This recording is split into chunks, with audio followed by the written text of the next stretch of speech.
Hello and welcome to my channel. Today I'm going to show you how you can self-host n8n locally on your device so you can access all of n8n benefits for free. Now, n8n offers a cloud instance and a self-host instance.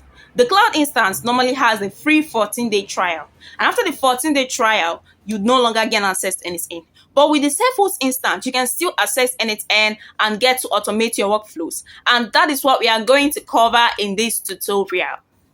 So the first step would be heading over to your Docker desktop. When you head to Docker desktop, you install your Docker. That's if you have not installed Docker desktop initially. So I would go for the one for Windows for my system because I'm using the one for Windows. So with that, it's installed. Head over to ngrok. You create your ngrok account if you haven't created, and after you create your ngrok account, you click on Microsoft installer, and that would get you to where ngrok is in your Microsoft store. So you click on get. After it's downloaded, you install it and you configure it and you set it up. The next step would now be going over to VS Code. When we head to VS Code, you can now create a folder where you can access all your n8n environment. So over here, you create n8n-data, and the next step would be to create an environment variable. With this environment variable, you can place all the data because we are using Postgres memory here. So you can add your Postgres password,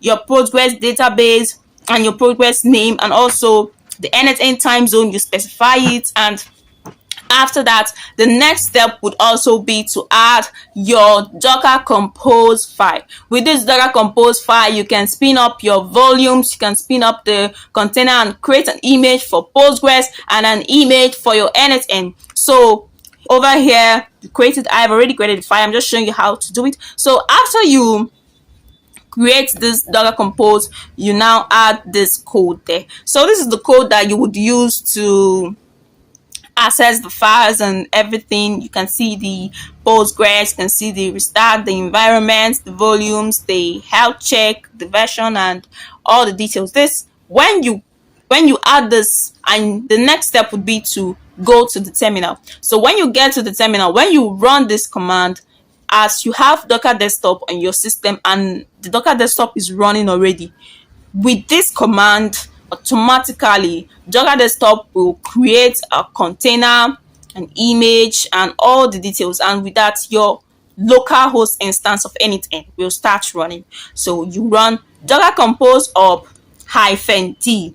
So with that, you see we've created the volumes, and now let's go to ngrok. When you get to ngrok terminal, that is the ngrok that you've already installed, right? When you get to your ngrok terminal, you can add your auth token. So ngrok config add auth token. You paste your auth token here. This is just an instance, right? You have to paste your own auth token here. So when you paste your own auth token, you click on run. When you click on run, you will get a confirmation, and that confirmation will be stating auth token, states your configuration file, stating where it's located, stating where it is, where your auth token is saved. Then the next thing is ngrok http 567h. Remember, the localhost instance ends in 567h, right? So you run ngrok http 567h as a tunnel so you can access it, and that is it. You now see I'm being prompted to sign in. I can access all my workflows that I've already downloaded them, right?